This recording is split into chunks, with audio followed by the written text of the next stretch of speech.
Da síndrome de Sjögren, que tem ali o tremazinho no O pelo nome ali de quem descobriu a doença, naturalmente. Exatamente. E a gente pensar, é uma doença que atinge hoje 2% da população, com sintomas que parecem com muitas outras coisas e que não é o que as pessoas podem pensar num primeiro momento. Isso. Então, conta pra gente o que é a síndrome de Sjögren. Bom, a síndrome de Sjögren, a gente fala Sjögren mesmo, o nome correto ninguém no Brasil usa, que é uma pronúncia muito difícil, mas é uma doença autoimune em que o próprio organismo cria anticorpos que vão atacar as glândulas exócrinas, principalmente lacrimares e salivares. Com este ataque, a glândula se inflama e ela passa a produzir menos secreção que ela produzia antes. Então, isso gera na pessoa um olho seco e uma boca seca. E como que a pessoa vai entender assim, será que eu estou com o olho seco? Será que não? O que está acontecendo? No olho, primariamente, a pessoa começa a sentir uma sensação de que tem uma areia.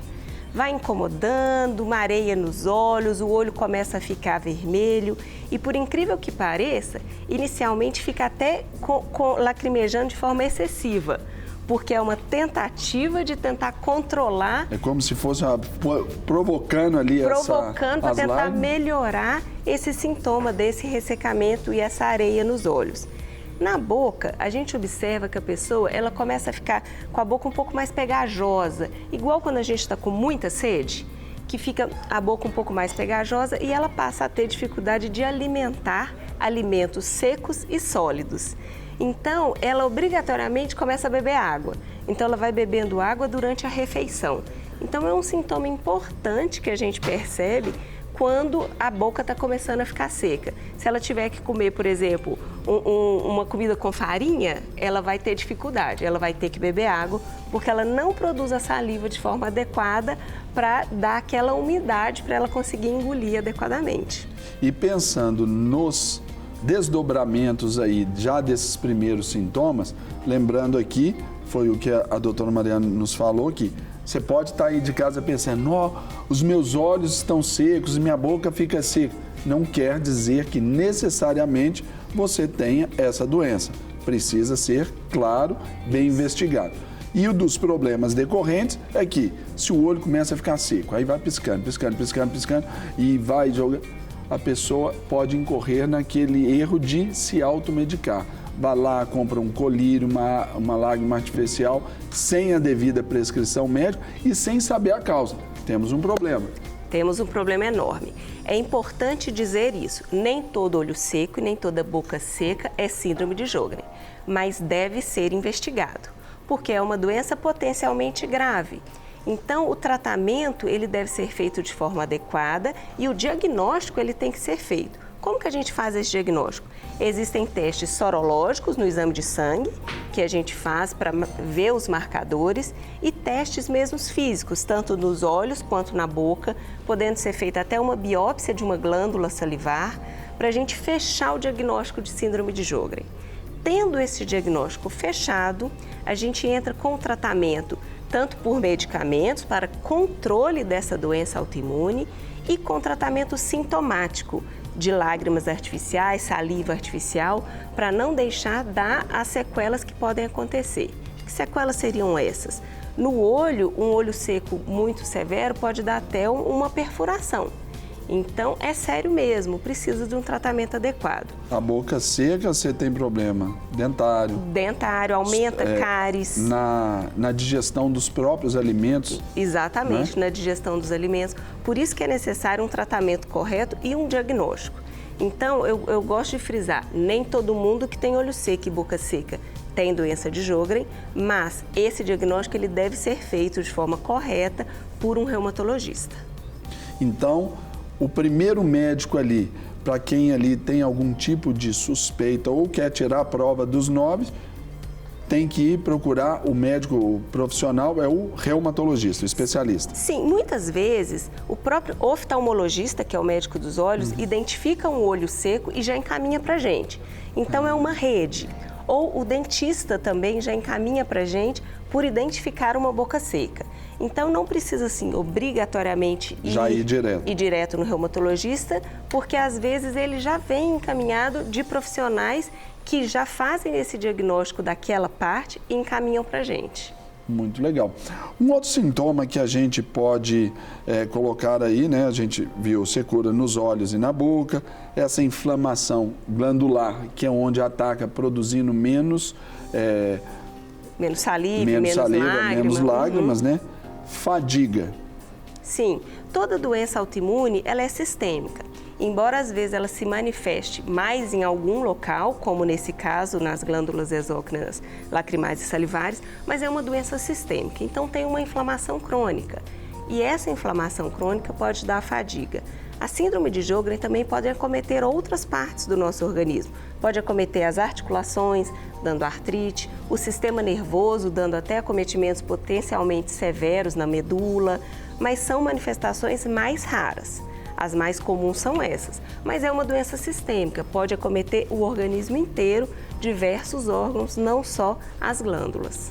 Artralgias e artrites. O que é artralgias? Artralgia é só a dor na articulação.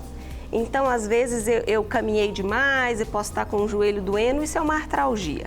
A artrite é obrigatoriamente uma inflamação dessa articulação. Então, às vezes, pode ter derrame articular, que é um aumento do líquido dentro da articulação, mas ela obrigatoriamente está inflamada. A diferença é essa. Quando pensamos assim no percentual, 2% nos faz pensar que, ou pode enganadamente nos fazer pensar que é um número pequeno, mas nos números absolutos isso se torna até, vamos dizer assim, comum, né? Um número assustador, preocupante e, pelo menos assim, ao nosso ponto de vista, de uma doença que pouco se fala, pouco se trata. Tem esse outro lado também que aí já concorre com a desinformação, a falta da informação, não é, doutor? Exatamente. Pensando em números absolutos, 2% é um número muito grande. É inclusive mais frequente do que a artrite reumatoide. Então é um percentual grande da população.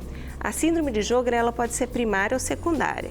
Então ela pode ser secundária a, por exemplo, a artrite reumatoide, a esclerodermia, que é o fato dela vir associada a outras doenças reumatológicas, outras doenças autoimunes, ou a pessoa pode ter só a síndrome de Sjögren, que é a primária, é uma doença exclusiva.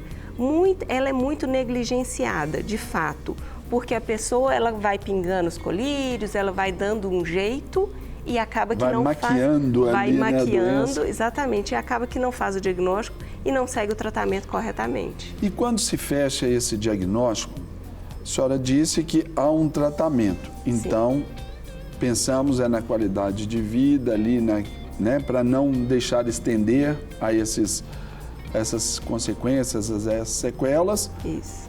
Esse tratamento passa a ser, então, para o resto da vida daquele paciente, né? Sim, é um tratamento contínuo, né? A síndrome de Sjögren, a princípio, não tem cura, mas tem um controle, então a gente usa medicamentos para tentar estagnar a inflamação e sintomáticos para melhorar a qualidade de vida, de lágrimas, de saliva. E tem diversas opções que a gente consegue melhorar a qualidade de vida da pessoa. Mas realmente é um tratamento contínuo, é um tratamento que se a gente interromper, os sintomas vão voltar e a pessoa vai sentir o desconforto. Então, como não tem cura, não há talvez essa reversão, só dá esse controle, esse cuidado. Isso.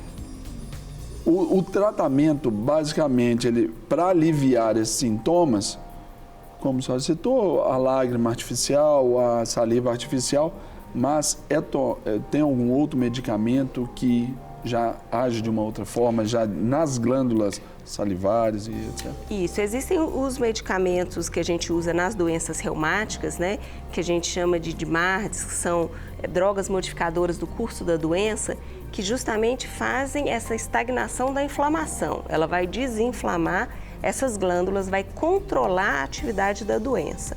Né? Então, são medicamentos específicos que, né, o reumatologista vai saber prescrever de forma adequada. Alguns têm uns nomes difíceis, então nem justifica muito a gente só o nome da doença já derruba a gente. Isso, mas o reumatologista vai saber indicar corretamente. E para o conforto, Além de ter saliva artificial, tem alguns chicletes próprios para isso, tem creme dental próprio, enxaguante bucal. Então, existem diversas alternativas que aliviam demais o sintoma e a pessoa passa a ter uma qualidade de vida muito boa. Muito boa. Muito boa. Não quer ficar um segundo por fora da nossa programação? Agora você pode nos acompanhar através das plataformas digitais. Queridos amigos e amigas, preciosos irmãos e irmãs, Não perca tempo. Acesse, curta e siga-nos. Fique por dentro de tudo o que acontece aqui. Rede Super, inspirando você.